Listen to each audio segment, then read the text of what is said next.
तो अब देखते हैं क्वेश्चन नंबर 7। हाँ, क्वेश्चन नंबर 7 करते हैं। देखो, a code of a circle of radius 12। Question ने हमें रेडियस कितनी बताई है भाई? 12 centimetre. Subtend an angle 120 degree. और कितने डिग्री का एंगल है?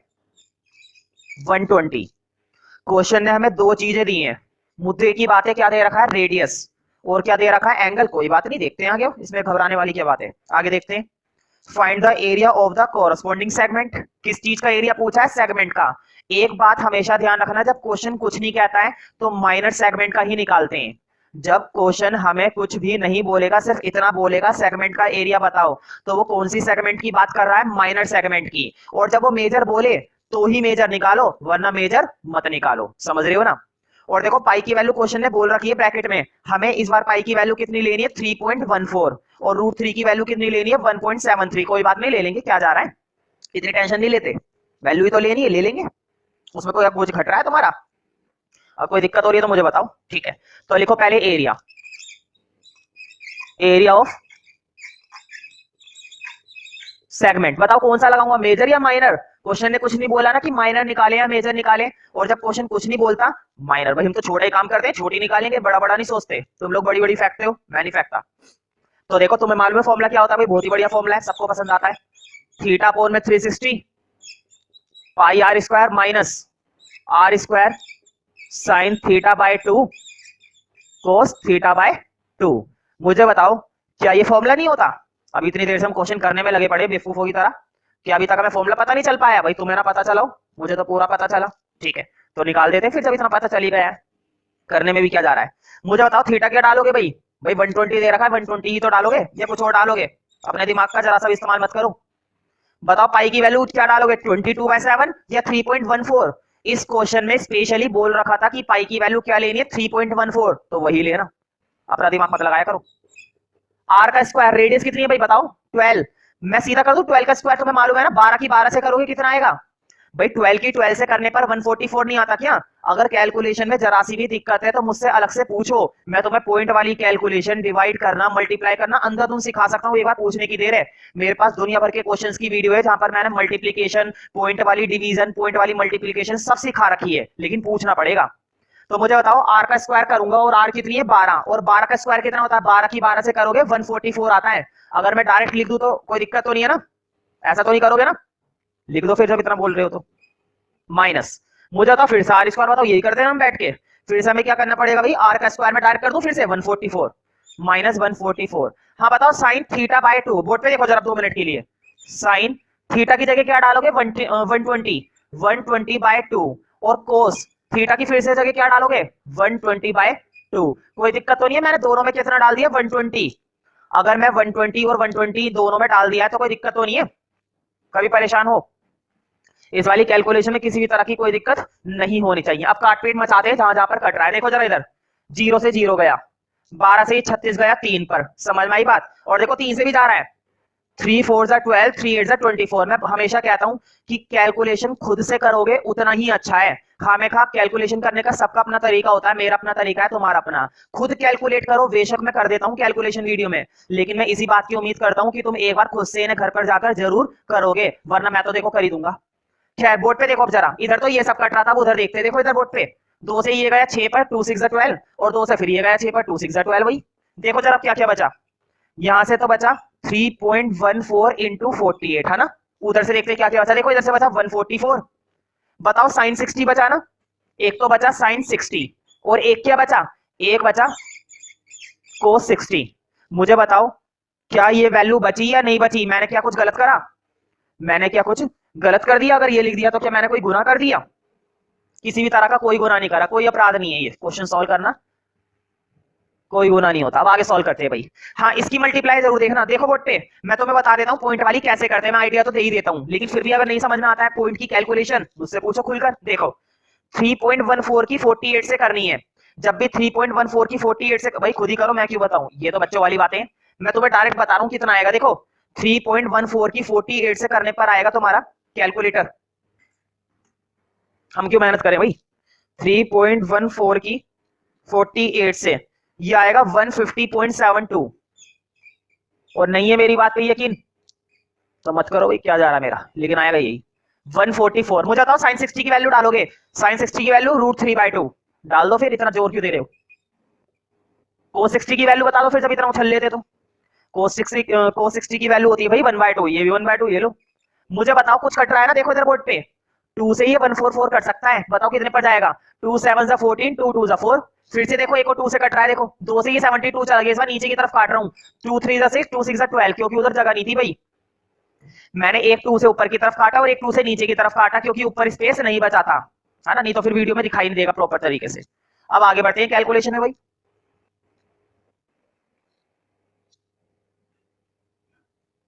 देखो जरा, 150.72 में से माइनस करना है, यहां से बचा 36, और क्या क्या बचा देखो बोर्ड पे, एक तो बचा 36 और ऊपर बचा √3 इंटू 1 √3 इंटू √3। क्वेश्चन ने बोला था ना √3 की वैल्यू लेनी है, देखकर बताओ क्वेश्चन ने, हालांकि मैं सुन नहीं पाऊंगा लेकिन बोलो तो सही, √3 की वैल्यू कितनी बोली थी क्वेश्चन में।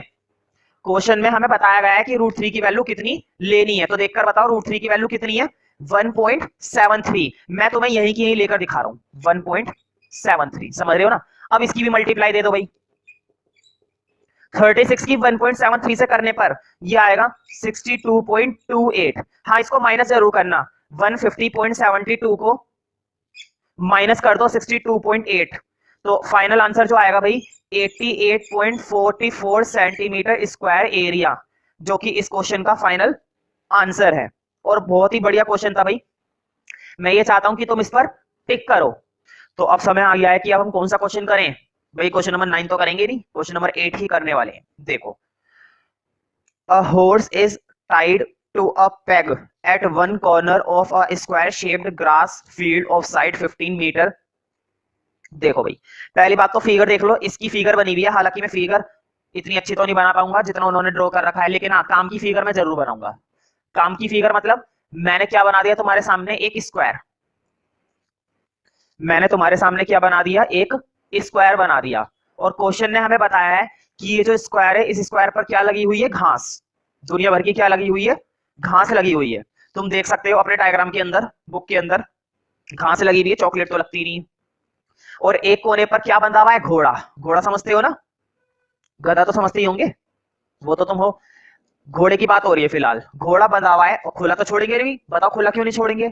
खुला छोड़ दिया तो सारी घास खा जाएगा और भाग जाएगा, काम भी नहीं करेगा, समझ रहे हो ना। तो बांध रखा है, और कितनी लंबी रस्सी से बांध रखा है, देखो एक बार मैं क्वेश्चन फिर से पढ़ रहा हूँ। A horse is tied, tied का मतलब होता है बंधा होना। एक घोड़े को बांधा गया है to a peg at one corner, एक कोने पर, of a square shaped grass, जो कि एक स्क्वायर शेप का ग्रास फील्ड है, घास का मैदान है, ऑफ साइड 15 मीटर। मुझे बताओ स्क्वायर की जो साइड है वो कितनी है, 15 मीटर। मुझे बताओ अगर ये 15 है तो ये भी कितनी होगी, 15। ये भी कितनी होगी, 15। ये भी कितनी होगी, 15। क्यों, क्योंकि स्क्वायर की चारों साइडें कैसी होती है, इक्वल, 15 15 15 15। ठीक है, यहां तक की बात हुई है। एक घोड़ा है जो एक कोने पर बंधा हुआ है, और उस घास के मैदान की शेप कैसी है, स्क्वायर शेप, और उसकी साइड कितनी है, 15 15 15 15। ठीक है, आगे देखते हैं। By means of 5 metre long rope, बताओ घोड़े को कितनी लंबी रस्सी से बांध रखा है। रोप का मतलब होता है रस्सी, रोप का मतलब क्या होता है, रस्सी। घोड़े को कितनी लंबी रस्सी से बांध रखा है, 5 मीटर लंबी रस्सी से। देखो बोर्ड पे अपनी फिगर में देखो, जो रस्सी है वो इस कोने से बंधी हुई है और इस तरह से घूमी हुई है ना थोड़ी, सपोज, है ना। और कितनी लंबी रस्सी बताई गई है, 5 मीटर। अब मुझे सोचकर बताना, देखो बोर्ड पे बहुत ही आसान सा सवाल पूछूंगा, और मैं उम्मीद करता हूं तुम उसका सही जवाब दोगे। देखो, 5 मीटर लंबी रस्सी थी, अगर मैं तुमसे कहूं कि घोड़े को आजादी दे दी जाए वो पूरा मैदान चरने के लिए, घास को खाने के लिए, तो वो कितनी खा पाएगा ज्यादा से ज्यादा, मुझे बताओ। इतनी, इतनी या इतनी। भाई जितनी 5 मीटर तक उसकी क्या जाएगी, रस्सी जाएगी, उतनी तो चढ़ पाएगा। मुझे बताओ, मान लो इस सपोज मेरे कहने से इस मार्कर की लंबाई कितनी थी, 5 मीटर, तो वो ज्यादा से ज्यादा कितना एरिया ग्रेस कर पाएगा, देखो यही तो कर पाएगा बोर्ड पे, देखो यहां से शुरू करेगा, इतना एरिया ग्रेस कर पाएगा। कुल मिलाकर मान लो कि इतना ग्रेस कर पाएगा, इतना, सपोज मेरे कहने से मान लो इतना कर पाएगा। मुझे बताओ, क्या 5 मीटर से आगे बढ़ पाएगा, क्या वो घोड़ा। देखो घोड़ा तो चढ़ सकता है, घोड़ा तो ये पूरा मैदान चढ़ सकता है, उसे कोई फर्क नहीं पड़ता, लेकिन क्या वो 5 मीटर से ज्यादा चढ़ पाएगा, नहीं। क्यों नहीं चढ़ पाएगा, क्योंकि उसकी रस्सी ही 5 मीटर की है। उसकी रस्सी कितने मीटर की है? 5 मीटर। वो 5 मीटर से आगे तक का एरिया कवर नहीं कर पाएगा। अगर मैं तुमसे कहता कि उसकी रस्सी 10 मीटर की है तो वो और ज्यादा चढ़ लेता। अगर मैं कहता उसकी रस्सी 15 मीटर की है तो और ज्यादा करता ना। लेकिन फिलहाल कितनी है? 5 मीटर की रस्सी। तो बोर्ड पे देखो जरा, मुझे बताओ वो ज्यादा से ज्यादा कितना एरिया ग्रेस कर पाएगा? 5 मीटर। देखो इतना बढ़ जाएगा, इतना बढ़ जाएगा, इतना बढ़ जाएगा, इतना बढ़ जाएगा, ये सब। मुझे बताओ ये शेप कैसी दिख रही है? एक सेक्टर की शेप नहीं लग रही क्या ये? मुझे बताओ स्क्वायर का एक कोने का हिस्सा, हमेशा ध्यान रखना, स्क्वायर का एक कोने का हिस्सा, एक कोने का हिस्सा हमेशा क्या होता है? सेक्टर होता है, या फिर तुम उसको क्वाड्रेंट भी बोल सकते हो। स्क्वायर का एक कोने का हिस्सा क्या होता है? सेक्टर या फिर एक क्वाड्रेंट। ठीक है, स्टार्ट करते हैं। तुम सोच रहे हो कि भैया ना तो इसमें रेडियस दी ना हमें एंगल दी, हम कैसे करें? बिल्कुल, देखो मुझे बताओ स्क्वायर के चारों एंगल कितने होते हैं भाई? 90 डिग्री। क्या हमें एंगल नहीं दे रखा? एंगल दे रखा है। अब तुम सोचोगे रेडियस नहीं दी, बिल्कुल रेडियस दे रखी है। मुझे बताओ रस्सी की लंबाई कितनी थी? रस्सी की लंबाई जो थी वही हमारी क्या थी? रेडियस। देखो रेडियस दे रखी है 5 मीटर, एंगल दे रखा है 90। अब जरा फर्स्ट पार्ट में देखते हैं क्या पूछा है। दो पार्ट है ना इस क्वेश्चन के, ध्यान रखना। वो जो रस्सी की लंबाई थी ना, लेंथ कितनी थी रस्सी की? 5 मीटर, वही हमारी क्या थी? रेडियस। समझ रहे हो ना? बताओ वही तो बनेगी रेडियस, इतनी तो चल पाएगा वो। ठीक है, और एंगल कितना बन गया? 90। क्यों? क्योंकि स्क्वायर के चारों एंगल कितने डिग्री के होते हैं? 90 डिग्री के।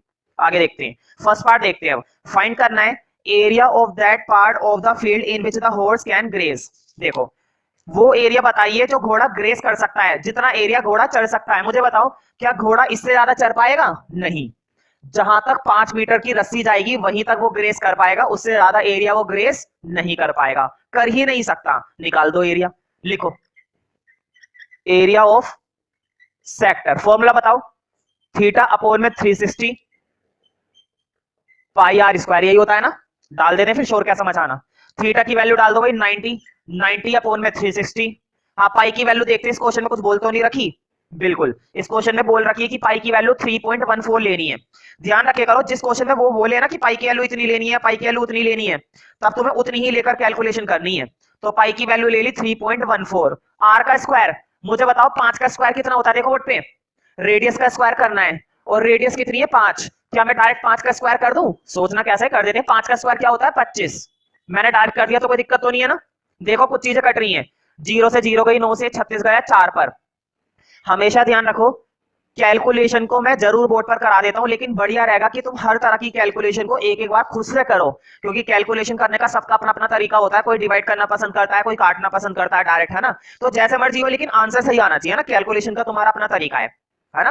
तो सबका अपना अपना तरीका होता है। जैसे कि देखो मैं यहाँ से पॉइंट हटा के नीचे 2 जीरो लगा सकता हूँ। बोर्ड पे देखो, यहाँ से पॉइंट हटाया, नीचे 2 जीरो आ गई। अब 25 से ये 100 कट सकता है, 25 चौके 100। अब 4 से ये ऊपर वाली वैल्यू कट सकती है। देखो 2 2 4, 2 1 2, 2 5 10, 2 7 14। ऊपर तो बचा 157, अपोन में बचा 8, है ना? देखो 4 2 जा कितने बच गए? 8। हाँ अब डिवाइड करके जो फाइनल आंसर आएगा भाई, कैलकुलेटर है मेरे पास, ये आएगा 19.625 मीटर स्क्वायर। 19.625 metre square. तो देखो मैं हमेशा बोर्ड पर कर देता हूं क्योंकि मेरे पास तो कैलकुलेशन बहुत आसानी से हो जाती है, लेकिन तुम्हें चाहिए कि तुम उस कैलकुलेशन को एक एक बार खुद से करने की आदत स्टार्टिंग से ही डालना शुरू कर दो। ठीक है, तो ये तो था फर्स्ट पार्ट का आंसर। रस्सी की जो लंबाई थी वही हमारी क्या थी? रेडियस थी, इस बात का ध्यान रखना। देखो इसी क्वेश्चन में अभी एक पार्ट और बाकी है, इतनी खुशी मत मनाओ, अभी नहीं हुआ, अभी सेकंड पार्ट बाकी है। देखो सेकंड पार्ट में देखते हैं, the increase in grazing area if the rope were 10 metre long instead of 5। देखो इन्होंने कहा है अगर रस्सी की लंबाई 5 मीटर की जगह 10 मीटर कर दी जाए, अगर रस्सी की लंबाई, ध्यान से सुनो मेरी बात को, वो जो रोप थी ना, रोप पहले कितने मीटर की थी? 5 मीटर की। अब रोप कितने की हो गई? 2 मीटर 10 मीटर की हो गई। तो कितना एरिया बढ़ेगा? देखो लिखा हुआ है इंक्रीज, कितना एरिया इंक्रीज हो जाएगा, तो निकालने से ही पता चलेगा। देखो पहले कितना था? 19 के आसपास। अगला देखते हैं कितना आएगा, फिर देखेंगे कि कितना बड़ा है ना? तो एक काम करते हैं, इसको रब नहीं करते, इसकी जरूरत पड़ेगी, है ना? तुम लोग तो आगे से ही करोगे, मैंने रब कराए। मुझे बताओ इस बार रेडियस कितनी है? देखो बोर्ड पे, पहले 5, देखो इधर बोर्ड पे, तुम भी क्या याद रखोगे, मैं कितना बढ़िया बताऊंगा। पहले 5 मीटर थी उसकी रस्सी, ज्यादा से ज्यादा वो इतना एरिया ग्रेस कर पा रहा था सपोज। अब उसकी रस्सी कितनी हो गई है? 10 मीटर। अब घोड़ा खुश हो गया, घोड़ा सोच रहा है मेरी रस्सी बढ़ गई, अब मैं आगे तक का एरिया खा सकता हूं। तो वो बहुत ही तेजी से भागता हुआ आगे तक का एरिया खा जाएगा। मुझे बताओ एरिया बड़ा है ना? देखेंगे कितना बड़ा है, पहले निकाल तो ले। तो इस बार रेडियस है 10, इस बार रेडियस कितनी है? 10 मीटर। तो शुरू करते हैं, देखो थीटा की वैल्यू में थोड़ी ना फर्क आएगा, थीटा की वैल्यू तो अभी भी 90 है, तो 90 अपॉन में 360, और पाई की वैल्यू अभी भी हमारे पास क्या है 3.14, और आर का स्क्वायर मतलब कि हमारा रेडियस का स्क्वायर, और रेडियस की वैल्यू कितनी है 10, और 10 का स्क्वायर तुम्हें मालूम है कितना होता है, 10 का स्क्वायर हम यहाँ पर डालेंगे 100। तो देखो 0 से ये 0 कटेगा और 9 से ये 36 कटेगा 4 पर, 9 4 36, और पॉइंट हटा के नीचे आ जाएंगी 2 0, तो 100 से फिर ये 100 कट गया। अब देखो ऊपर बचा है 314 और अपोन में बचा है 4, हाँ डिवाइड दे देते हैं, डिवाइड देकर जो फाइनल आंसर आएगा वो तुम्हारा आएगा 78.5। जो नया आंसर आएगा ना सेकंड पार्ट का वो आएगा 78.5। क्वेश्चन ने पूछा था कितना इंक्रीज हुआ, अभी पता कर लेते हैं। बताओ माइनस करना पड़ेगा ना, पहले वाले एरिया में से दूसरा वाला एरिया क्या करना पड़ेगा माइनस, तो देखो लिखो देयरफॉर इंक्रीज, इंक्रीज चेक करते हैं कितना हुआ है। मुझे बताओ बड़े वाले में से छोटा वाला माइनस करके कितना आ रहा है, तो देखो अगर तुम ठीक से माइनस करोगे तो तुम्हारा आंसर ये आना चाहिए, माइनस करने के बाद 58.875 मीटर स्क्वायर, इतने का एरिया इंक्रीज हो गया है। तुम चाहो तो अपने बुक के बैक में आंसर में चेक कर सकते हो, मेरे हिसाब से यही आंसर आएगा जहां तक है। तो देखो टिक कर लेना, ये वाला क्वेश्चन कई बार आ चुका है पेपर में और इंपॉर्टेंट भी है, थोड़ा थोड़ा क्या काफी इंपॉर्टेंट है, ये काफी इंपॉर्टेंट क्वेश्चन है, तो इस चीज का ध्यान रखना, कभी गड़बड़ कर दो इस चीज में तुम्हें लापरवाही नहीं करनी है, ठीक है। नेक्स्ट क्वेश्चन देखते हैं।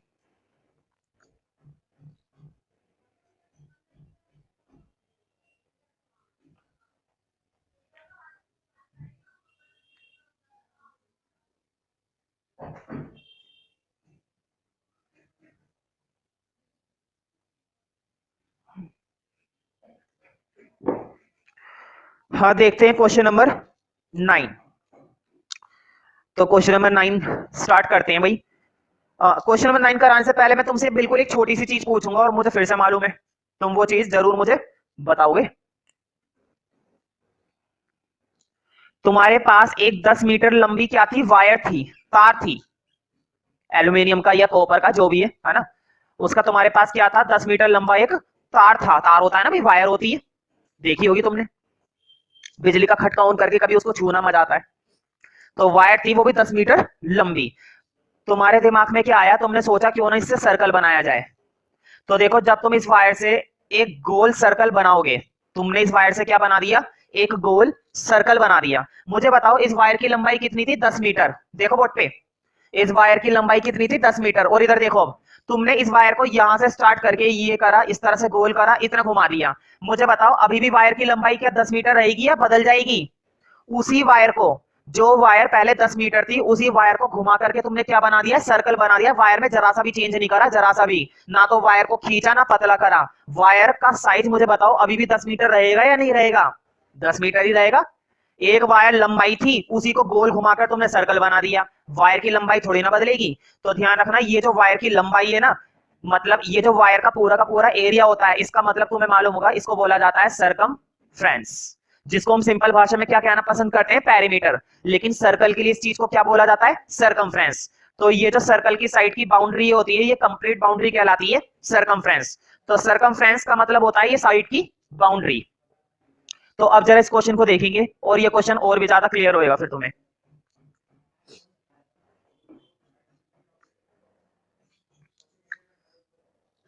तो देखते हैं क्वेश्चन नंबर 9। अब ब्रोच, ब्रोच होता है ना भाई, शर्ट पर लगाते हैं, ब्रोच सजाने वाला। अब broach is made with silver, देखो तुम लोग पढ़ोगे इसके ब्रूच, ब्रूच मत पढ़ना, ब्रोच पढ़ते हैं। अब broach is made with silver, बताओ सिल्वर से बना हुआ है, अमीर इंसान होगा, हमारी तरह गरीब नहीं होगा, चांदी का ब्रोच पहनता है, हमारे पास तो प्लास्टिक का भी नहीं है। अब broach is made with silver wire, बताओ चांदी की silver silver wire, in the form of circle, वो ब्रोच है जो कि किस फॉर्म में बना हुआ है, एक सर्कुलर फॉर्म में, विद डायमीटर, और डायमीटर कितना है 35 mm, डायमीटर है 35 मिलीमीटर। भाई मिलीमीटर तो हो गई, ब्रोच इतने बड़े बड़े तो होते ही नहीं है, 35 मीटर का ब्रोच इतना बड़ा पूरे शरीर के आगे खड़ा हुआ है, पूरा बंदा ही ढका हुआ है, ऐसा लग रहा है, चलो छोड़ो। तो ये छोटे ही होते हैं, इतने छोटे होते हैं, इतना छोटा सा यहाँ पर लग जाएगा आके ब्रोच, है ना। तो देखो मिलीमीटर में, मिलीमीटर बहुत छोटा होता है, 35 मिलीमीटर की उसकी डायमीटर है। The wire is also used in making 5 diameters which divide the circle into 10 equal sectors as shown in figure। अच्छा फिगर दे रखी है भाई, देखो ये साइड में जो सर्कल की फिगर दे रखी है, पहले मैं एक काम करता हूँ, फिगर बना लेता हूँ। देखो एक सर्कुलर ब्रॉच है और उसके बीच में कितने डायमीटर है भाई, 5 डायमीटर है। देखो बोर्ड पे, 1 डायमीटर, 2 डायमीटर, 3 डायमीटर, 4 डायमीटर, एक काम करते हैं 5 डायमीटर, है ना। देखो थोड़ी सी दिक्कत हो गई है, स्केल वगैरह होता तो प्रॉपर बनता, कोई बात नहीं, हमने जैसे तैसे करके बना लिया। कितने डायमीटर बना दिए, 5 डायमीटर। मुझे बताओ 5 डायमीटर की वजह से कितने सेक्टर तैयार हो गए। सेक्टर तुम्हें मालूम है ना, सर्कल के टुकड़े। कितने सर्कल के टुकड़े हो गए, देखो 1 2 3 4 5 6 7 8 9 10, टोटल कितने सेक्टर हो गए, 10। और देखो क्वेश्चन में लिखा हुआ भी था, in making 5 diameters which divide the circle into 10 equal sectors. In 5 diameter ने सर्कल को कितने सेक्टर में डिवाइड कर दिया है, 10 सेक्टर में, और वो भी बराबर बराबर। कितने सेक्टर में टुकड़े हो गए, 10 सेक्टर में। आगे देखते हैं, एज शोन इन फिगर, ये फिगर में दिखाया गया था। फर्स्ट पार्ट देखते हैं पहले। अच्छा डायमीटर कितनी थी, 35 mm, है ना। आगे देखते हैं, the total length of the silver wire required. देखो फर्स्ट पार्ट में वो कह रहा है आखिर हमें कितनी वायर चाहिए इसको बनाने के लिए, आखिर हमें टोटल लेंथ बताओ वायर की। मुझे इस ब्रोच को तैयार करना है, तो इस ब्रोच को बनाने के लिए मुझे कितनी वायर की जरूरत पड़ेगी, कितनी वायर की जरूरत पड़ेगी, मुझे बताओ। इधर देखो बोर्ड पे, तुमने क्या क्या बनाने वाले हो वायर से। तुम वायर से बनाओगे साइड की बाउंड्री, बनाओगे या नहीं बनाओगे। सबसे पहले तुम्हें वायर की साइड की क्या बनानी पड़ेगी, बाउंड्री बनानी पड़ेगी। बाउंड्री बनानी पड़ेगी ना, जो कि प्योर किससे बनाई गई है, वायर से। तो तुम्हें वायर से क्या बनानी पड़ेगी, एक तो बाउंड्री। और तुम्हें मालूम है ये जो सर्कल की बाउंड्री होती है ये क्या होता है, अभी भी बताया था। किसी भी सर्कल की बाउंड्री क्या होती है, सर्कमफ्रेंस। इसका मतलब तुम्हें एक तो तैयार करना पड़ेगा सर्कमफ्रेंस प्लस प्लस एक चीज और आएगी, सोचो क्या। मुझे बताओ ये जो बीच में 5-5 डायमीटर्स तुमने बना रखी हैं, ये डायमीटर भी किससे बनाई गई है, वायर से। पहले तो तुमने सर्कल बना लिया एक, और बीच में वायर से क्या बनाई तुमने, सिल्वर की बाउंड ओ डायमीटर बनाई। देखो लिखा हुआ था। एक बार क्वेश्चन को मैं दोबारा से पढ़ रहा हूं, तुम लोग अपनी बुक पर फोकस करो, बहुत इंपॉर्टेंट क्वेश्चन है। देखो, a brooch is made with silver wire of a circle. एक ब्रोच बनाना है सिल्वर की वायर से जिसकी डायमीटर 35 मिलीमीटर है। और आगे देखो, the wire is also used. इसी वायर का इस्तेमाल किस लिए किया गया है, 5 डायमीटर बनाने के लिए, यानी कि 5 डायमीटर और बनानी है, 5 डायमीटर और बनानी है। अब मुझे बताओ पहले तो सर्कमफ्रेंस का फॉर्मूला बताओ। सर्कल का, सर्कल का जो सर्कमफ्रेंस होता है वो होता है 2 पाई आर। क्या होता है, 2 पाई आर। और 5 डायमीटर है ना, डायमीटर को शॉर्ट में मैं लिख रहा हूं 5d। डायमीटर को मैंने शॉर्ट में क्या लिख दिया, 5d। अब जरा कैलकुलेशन करते हैं। देखो पाई की वैल्यू अगर कुछ बोल रखी है तो वही लेंगे, नहीं तो हमारे पास 22/7 वैल्यू है ही। तो देखो इस क्वेश्चन में कुछ नहीं बोला तो 22/7 ले लेते हैं। बोर्ड पे देखो, इधर देखो, सर्कमफ्रेंस का फॉर्मूला क्या होता है सर्कल का, याद है ना, 2 पाई आर होता है। और 5 डायमीटर का मतलब 5d। अब मुझे बताओ, रेडियस तो हमें दे नहीं रखी, बना लो। मुझे बताओ डायमीटर का आधा कर देंगे ना, रेडियस निकालने के लिए डायमीटर का क्या कर देते हैं, आधा, यानी कि 35/2। ये आ गई तुम्हारी रेडियस। अब इधर डालो फॉर्मूले में, देखो इधर पाई की वैल्यू तो डाल दी 22/7, और रेडियस की वैल्यू कितनी डालेंगे, 35/2 प्लस। अब इधर देखो 5 तो ऐसे ही रहेगा। मुझे बताओ डायमीटर की लेंथ कितनी थी, देखो बोर्ड पे तुम्हें डायमीटर डालना है ना, डायमीटर कितना बता रखा था, 35, तो ब्रैकेट में डाल दो 35। समझ में आ रहा है ना। देखो फर्स्ट पार्ट में उसने कहा था the total length of the silver wire required. पूरे ब्रोच को बनाने के लिए कितनी वायर चाहिए। मुझे बताओ वायर का इस्तेमाल कहां कहां पर हुआ है, वायर का इस्तेमाल तुमने बाउंड्री बनाने के लिए करा, बाउंड्री मतलब सर्कमफ्रेंस। वायर का इस्तेमाल तुमने ये 5 डायमीटर बनाने के लिए करा, 5 डायमीटर मतलब ये चीज हो गई है ना। सर्कमफ्रेंस का फॉर्मूला 2 पाई आर और 5 डायमीटर का मतलब 5d। उसके बाद इन सब की वैल्यू डाली है। अब तो बस सॉल्व करना है। देखो कुछ चीजें कट रही हैं, 2 से तो ये 2 गया, 7 से ये 35 गया, कितने पर जाता है, 5 पर। बताओ 22 की 5 से करेंगे 110 प्लस, और 35 की 5 से कर देंगे। तो देखो जब इन दोनों को सॉल्व करोगे तो 35 की 5 से करने पर आएगा 175। हाँ, दोनों को ऐड करके जो फाइनल आंसर आएगा, दोनों को ऐड करके फाइनल आंसर आएगा 285 मिलीमीटर।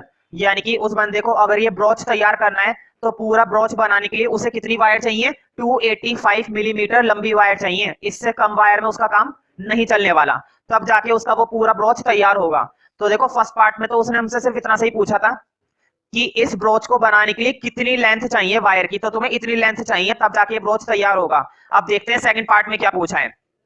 देखो सेकंड पार्ट में पूछा है the area of each sector. कोई बात नहीं, सेक्टर का एरिया तो हमें आता है, सेक्टर का एरिया तो हमें बहुत अच्छे से आता है। मुझे बताओ सेक्टर का एरिया निकालने के लिए रेडियस चाहिए। रेडियस तो खैर अभी अभी हमने बनाई थी, ये थी ना 35/2। बताओ डायमीटर का आधा, एंगल, एंगल की बड़ी दिक्कत है, एंगल कैसे निकलेगा? एंगल भी निकालना बहुत आसान है। तुम सोच रहे हो इस क्वेश्चन में एंगल तो दूर दूर तक नहीं दे रखा, बिल्कुल दे रखा है। देखो इधर, मुझे बताओ कितने सेक्टर दिखाई दे रहे हैं? 10। लेकिन क्या हमें 10 सेक्टर का एरिया पूछा है? नहीं, क्वेश्चन ने हमसे पूछा है ईच सेक्टर, सिर्फ एक ही सेक्टर का एरिया पूछा है, एक सेक्टर का। मुझे बताओ पूरा एंगल कितना होता है? पॉइंट का कंप्लीट एंगल कितना होता है? 360। बोर्ड पे देखो, 360 डिग्री का पूरा एंगल होता है, लेकिन 360 नहीं लेना। कितने सेक्टर थे? 10। 10 बराबर बराबर सेक्टर थे। एक का एंगल निकालने के लिए तुम्हें कितने से डिवाइड देना पड़ेगा? 10। ध्यान से सुनो, अगर इसके अंदर कितने सेक्टर होते? 6, तो तुम कितने से डिवाइड देते? 6 से। अगर इसके अंदर सेक्टर होते 12, तो तुम टोटल कितने से डिवाइड देते? 12 से। लेकिन फिलहाल कितने सेक्टर है? देखो गिनती लिख रखी है अभी तक मैंने 10, तो तुम कितने से डिवाइड दोगे? 10 से। एक का एंगल आ जाएगा। बताओ एक का एंगल कितना आ गया? 36 आ गया भाई। मुझे बताओ तुम्हारे पास एंगल भी आ गया, तुम्हारे पास रेडियस भी है। अब तुम एरिया ऑफ सेक्टर का फॉर्मूला बड़े आसानी से लगा सकते हो। तो देखो एरिया ऑफ सेक्टर ये बनेगा तुम्हारा थीटा अपॉन में 360 पाई आर स्क्वायर। तो देखो थीटा की वैल्यू हम इसके अंदर डालेंगे 36 अपॉन में टोटल 360। अगर पाई की वैल्यू कुछ बोल रखी है तो वही डालनी है, नहीं तो हम अपनी तरफ से 22/7 डाल सकते हैं। और आर का स्क्वायर, रेडियस हमें पहले से ही मालूम है 35 अपॉन में 2, तो देखो उसका स्क्वायर करना है, मतलब 2 बार 35/2, 35 अपॉन में 2। और दूसरी बार की वैल्यू मैं नीचे लिख रहा हूं 35 अपॉन में 2। अब जो थोड़ा बहुत कैलकुलेशन हो रही है उसे हम कट कर देंगे। तो देखो 7 से ये 35 गया 5 पर, 2 से ये 22 गया 1 पर, और 36 से ये गया 10 पर। और जो थोड़ी बहुत वैल्यूज कट रही हैं उसे भी हम कट करेंगे। तो देखो क्या क्या बच गया है वो नोट कर लेते हैं। ऊपर से बचा 11, 5 और 35, और अपोन में बचा है 10 और 2 जो कि कट रहा है। तो देखो काफी सारी चीजें कट गई। 5 से 10 गया 2 पर, बस इससे ज्यादा नहीं कट रहा। अब हमें इसे सॉल्व करना पड़ेगा थोड़ा और। तो देखो 11 की 35 से 35 यानी कि 385, और 2 2 हो जाएंगे यहाँ पर 4। तो देखो फाइनली जो डिवाइड करके आएगा आंसर वो मेरे पास कंप्लीट वैल्यू है, और उसका कंप्लीट डिवाइड करके आएगा 96.25, 96.25 millimetre square, 96.25 millimetre square area इस पूरे ब्रॉच के एक सेक्टर का है। इस पूरे ब्रॉच के एक सेक्टर के अंदर इतना एरिया कवर होगा। तो ध्यान रखना जब भी वो पूछे एक सेक्टर का और टोटल कितने सेक्टर थे 10, तो तुमने 360 को कितने से डिवाइड दे दिया? 10 से। अगर इसके पूरे अंदर 5 सेक्टर होते तो कितने से डिवाइड दे देते? 5 से, एक का एंगल निकालने के लिए। इस तरह के क्वेश्चन में क्वेश्चन हमें एंगल बहुत ही कम देता है, एंगल हमें खुद निकालना पड़ता है।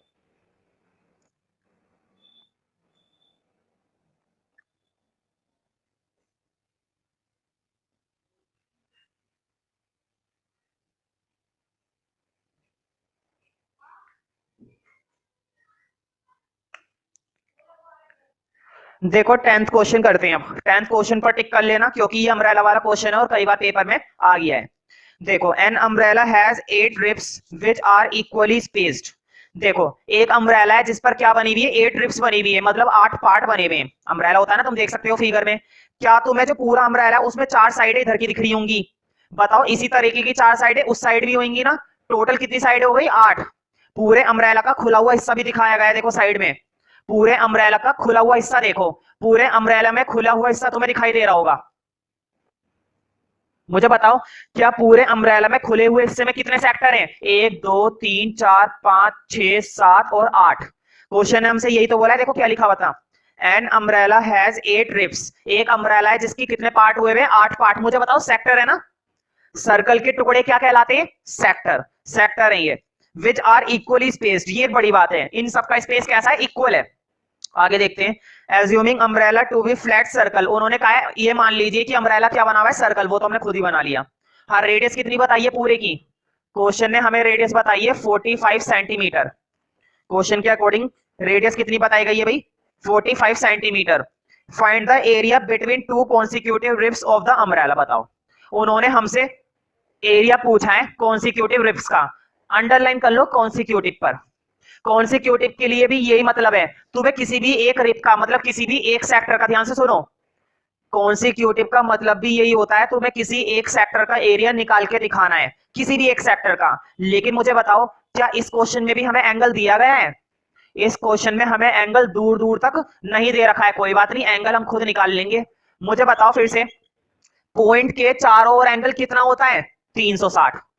और टोटल कितने टुकड़े हैं? अभी पिछले क्वेश्चन में मैंने बताया था, वहां पर कितने सेक्टर थे? 10 सेक्टर। कितने से डिवाइड दिया था? 10 से। यहां पर कितने सेक्टर है? 8। कितने से डिवाइड दोगे? 8 से। अगर ये सेक्टर होते 14 तो कितने से डिवाइड देते? 14 से। फिलहाल कितने सेक्टर है? 8। 8 से डिवाइड दे देते, देखते कितना आएगा। तो देखो 8 चौक 32, 8 पंजे 40, यानी कि थीटा की वैल्यू कितनी आ गई? 45। अब निकाल दो एरिया, लिखो एरिया ऑफ सेक्टर। तो तुम्हें फॉर्मूला फिर से याद है भाई, थीटा अपॉन में 360 pi r square. Theta upon में 360 पाई आर स्क्वायर। निकालो इसे, कैलकुलेट करो फटाफट से। बहुत ही बढ़िया और आसान क्वेश्चन था, इसमें तो कुछ भी नहीं है। तो देखो ध्यान से वैल्यू पुट करेंगे। मैं ऊपर का ये पार्ट रब कर रहा हूं क्योंकि मुझे स्पेस चाहिए, फिर नीचे पूरा नहीं हो पाता। इस सर्कल को भी हटा देता हूं।